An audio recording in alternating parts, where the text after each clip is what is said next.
اس کی جو بھی اوقات ہے اس نے خود سے بدلنے کی کوشش نہیں کی تھی۔ اس کا اسٹیٹس ہم نے سیٹ کیا ہے ممی۔ میں اپنی خوشیوں کے لیے اس کی جان نہیں لے سکتی۔ آپ بھی ریئلسٹک ہو کر سچویشن کو آن کریں۔ انسان گھر میں پیٹس بھی پالتا ہے تو ان سے محبت ہو جاتی ہے، وہ تو پھر انسان کا بچہ ہے۔ ارشیلا کو اندازہ ہو گیا تھا کہ وہ ایک دہکتی ہوئی بھٹی کی آگ ایک گلاس پانی سے بجھانے کی کوشش کر رہی ہیں، اس لیے انہوں نے مناسب جانا کہ وہ خود منظر سے ہٹ جائے۔ یہ کہہ کر وہ ایک پل کے لیے نہیں رکیں اور تیز رفتاری سے آگے بڑھ گئیں۔ گویا سیٹی کی آواز کے ساتھ ٹرین نے حرکت کی اور باہر کھڑے مسافر دوڑ پڑے۔ ان کے چلنے کا انداز کچھ ایسا ہی تھا۔ میرے بعد تمہارا کیا ہوگا ارشی؟ تم یہ سب سنبھالنے کی اہلیت نہیں رکھتی۔ یہ لڑکا سب تباہ کر دے گا۔ سمیرہ کی سانس دھونکنے کی طرح چل رہی تھی، بڑبڑاتی ہوئی قدم بڑھا رہی تھی۔ چھڑی پر ٹکا ہوا ہاتھ کا پنجہ بھی لرز رہا تھا۔ شکر ہے کہ تم بات کرنے کی کوشش تو کر رہے ہو۔ کچھ تو ساؤنڈ افیکٹس آنا شروع ہوا۔ فری بہت ہمدردی سے زین کی طرف دیکھتے ہوئے کہہ رہی تھی، نانا مام کی شادی کر رہی ہیں فری، تم بھی چلی جاؤ گی، مام بھی انکل کی پراپرٹی بن جائیں گی، پھر میں مر جاؤں گا۔ زین اپنی پوری قوت جمع کر کے فری کے کان میں کہہ رہا تھا، پھٹی پھٹی آواز جو بے سری سرگوشی کے مماثل تھی۔ نہیں زین، یہ اتنا بڑا گھر تمہارا گھر ہے اور آنٹی تو تم سے اتنا پیار کرتی ہیں کہ تمہیں کبھی اگنور نہیں کر سکتی۔ انہوں نے مجھے کال کی، مجھ سے پراپر ریکویسٹ کی کہ فری پلیز کچھ وقت زین کو بھی دو، وہ بہت ڈپریسڈ ہے۔ حالانکہ اچھی خاصی امپروومنٹ نظر آ رہی ہے۔ فری نے نظر بچا کر چپکے سے سیل فون کی اسکرین کی طرف بھی دیکھا۔ انصر کے میسج کا نوٹیفیکیشن تھا۔ کوئی امپروومنٹ نہیں ہے، رات میں بہت زور سے چیخا تھا، اتنی زور سے کہ مجھے لگا میری باڈی پھٹ جائے گی۔ زین نے فری کے کان سے تقریباً اپنے ہونٹ چھو کر پھٹی پھٹی آواز میں سرگوشی کی۔ فری ہونکوں کی طرح زین کی شکل تکنے لگی۔ بہت زور سے چیخے تھے؟ ہاں، ٹوٹل انرجی میرے ساؤنڈ باکس میں آ گئی تھی، مگر پھر اتنی ہی آواز نکلی جیسے اب نکل رہی ہے، زین نے بڑی شکستگی سے کہا۔ اس طرح کے پہلے جیسی سرگوشی بھی نہیں تھی، بس ہونٹ ہلتے ہوئے سرسراہٹ سی تھی۔ یہ تو بہت ہوپ فل ہے، اس کا مطلب ہے تم اپنی ویل سے اور زیادہ بھی امپروو کر سکتے ہو۔ دیکھو زین، آنٹی سنگل پیرنٹ ہے، تمہیں تو خود اپنی مام کو کنونس کرنا چاہیے کہ وہ شادی کریں۔ وہ تو بالکل ینگ ہیں، تمہارے گھر کے فیملی ممبرز پڑھیں گے، آنٹی اور نانو کسی فضول سے بندے کو تو اپنا فیملی ممبر نہیں بنائیں گی نا، تمہیں بھی فادر سپورٹ ملے گی۔ فری بڑی سادگی سے بولتی جا رہی تھی۔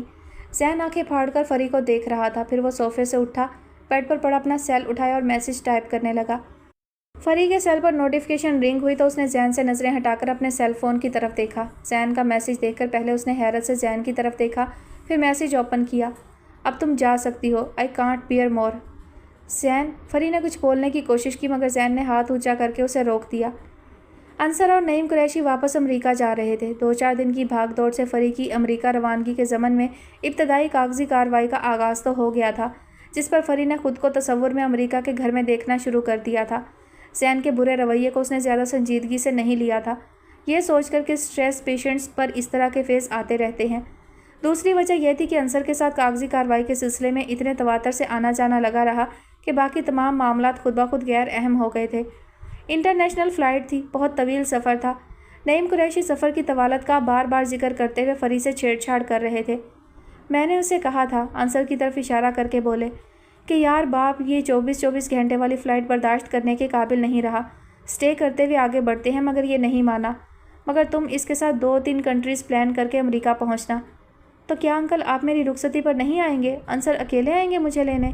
فری نے اپنی فطری بے ساختگی سے جس طرح کہا تھا، پاس کھڑی سارا پر گویا گھڑوں پانی پڑ گیا۔ چپکے سے سالار صاحب کی طرف بھی دیکھ لیا جو نعیم قریشی کے ساتھ ہم رکاب ہو کر بے ساختہ کہا لگا رہے تھے، ڈونٹ وری بیٹا، آخری بار ہمت ضرور کروں گا، پھر تمہارے باپ کی دوڑیں لگواؤں گا انشاءاللہ۔ جگمگاتے ایئرپورٹ پر موجود خلق خدا کی ملی جلی آوازیں، ساتھ وقفے سے ہونے والے اعلانات کہ فلاں پرواز تیار، فلاں پہنچ چکی ہے، وغیرہ وغیرہ۔ یہ ایسا جادوئی شور ہوتا ہے کہ ہر طرح کی بات چیت چل رہی ہوتی ہے مگر غیر متعلقین کو اپنے مخاطب کے علاوہ کسی کی بات نہ سنائی دیتی ہے نہ سمجھ آتی ہے۔ انصر نے بہت پیار سے فری کا ہاتھ تھاما ہوا تھا، وہ آہستہ قدموں سے چلتے ہوئے اسے اپنے باپ اور انکل آنٹی سے قدرے فاصلے پر لے آیا تھا۔ آئی ایم موسٹ لکی، انصر نے کہا۔ تم کو دیکھتے ہی دل نے کہا تھا یہ تو میری ہے۔ انصر الوداعیہ ماحول میں فری کو خوشگوار یادیں دے کر روانہ ہونا چاہتا تھا، اس لیے اپنائیت بھری باتیں شروع کر دیں، مگر اچانک اس نے اپنا دایاں ہاتھ بالکل پیٹ کے مرکز پر رکھ کر دبایا اور منہ سے ہلکی سی کی آواز نکلی، لیکن پھر بھی بائیں ہاتھ سے فری کا دایاں ہاتھ تھامے ہوئے تھا۔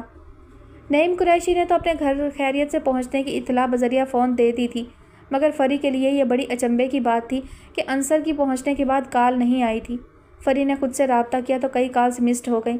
پھر انصر نے معمول کے خلاف ویڈیو کال کے بجائے وائس کال کی تھی اور وجہ یہ بتائی تھی کہ اس کا فون ٹھیک سے کام نہیں کر رہا، ایئرپورٹ پر گر گیا تھا، اسکرین پر اسکریچز آ گئے ہیں، وہ ٹائم ملتے ہی سیل تبدیل کرے گا۔ اس کا خیال تھا کہ ایک مرتبہ سیل زخمی ہو جائے تو پھر بہانے سے تنگ کرنا شروع کر دیتا ہے، اور آج کل تو اسمارٹ فون کے بغیر بزنس ہی نہیں ہے۔ نکاح کے بعد اتنی دور بیٹھ کر اس نے خاصی مختصر کال کی تھی۔ فری کو تو گویا اس نے سوچ پر لگا دیا تھا، اسے تو یہ بے اعتنائی سے کم کی بات ہی نہیں لگ رہی تھی۔ وہ تو بڑے حسین سپنوں میں گم تھی کہ انصر نیو یارک پہنچ کر گھر روانہ ہونے سے پہلے ایئرپورٹ پر قدم رکھتے ہی مس یو والی کال کرے گا، مگر سب کچھ سوچ کے برخلاف تھا، اس سے تو ہضم ہی نہیں ہو رہا تھا۔ مگر حال یہ تھا کہ خود سے کال کرنے سے زیادہ اور کچھ کر بھی نہیں سکتی تھی۔ آنن فانن چہار سو دل دہلا دینے والے سناٹے اتر آئے تھے، سارا جہاں بے رونق ہو رہا تھا، دل کی دنیا آسیب زدہ ہو کر رہ گئی تھی۔ جب کوئی تعلق نہیں تھا تو اتنا قریب اور زندگی کی متاع بن کر اتنا دور، اس کی تو بھوک پیاس ہی اڑ گئی۔ ناز و نام میں پلنے والی نے کبھی گھر میں ذہنی دباؤ ہی نہیں دیکھا تھا، حتیٰ کہ سگے ماموں کی وفات پر بھی کسی نے اسے نیند سے بیدار کر کے فوتگی کی اطلاع نہیں دی۔ صبح خود سے جاگی تو حقیقت احوال معلوم ہوا کہ ماں باپ گھر سے جا چکے تھے۔ تصوراتی دنیا کے باسیوں کے لیے عملی دنیا ہمیشہ بہت بدصورت اور بھیانک ہوتی ہے۔ اس کے کان انصر کی امرت ٹپکاتی آواز سننے کو ترس رہے تھے۔ اسے یہ جاننے کی بےتابی تھی کہ انصر اپنے لائف پارٹنر کو کتنا مس کر رہا ہے۔ وہ سننا چاہتی تھی انصر اب فوراً رخصتی چاہتا ہے، فری کے بغیر اس سے ایک پل نہیں کٹ رہا، آفس میں کام میں دل نہیں لگ رہا، وغیرہ وغیرہ۔ مگر ایک دن کی بات ہوتی تو ہضم ہو جاتی۔ 3 دن انصر کی کال نہیں آئی تو فری سے برداشت نہ ہوا، اب اس کا دل چاہ رہا تھا کہ پھٹ پڑے۔ اس نے پھر خود سے انصر کو فون کرنے کا فیصلہ کیا تاکہ اسے جی بھر کر ناراض ہو کر بھی دکھا دے، مگر اس کا نمبر آف ملا۔ کئی مرتبہ کی کوشش کے باوجود بھی جب نمبر آف ملا تو وہ اپنی مخصوص بے ساختگی کے ساتھ بھاگتی ہوئی ماں کے پاس چلی آئی۔ ماما، کیا پاپا کی نئی انکل سے بات ہوئی ہے؟ انصر کا نمبر تو آف جا رہا ہے، انہوں نے خود سے ٹرائی بھی نہیں کی۔ وہ ایک سانس میں بولتی چلی گئی، بیٹا اتنے دن اپنے کاموں سے دور رہے، اب ان کو سانس تو لینے دو۔ سالار سے بات ہوئی تھی نعیم بھائی کی کہ وہ خیریت سے پہنچ گئے ہیں واپس، سفر کے دوران کوئی مشکل نہیں ہوئی، سیل آف ہے، اس میں پریشانی کی کیا بات ہے، بیچارہ اپنی تھکن اتار رہا ہوگا۔ یہاں تو وہ بھاگتا دوڑتا ہی نظر آ رہا تھا۔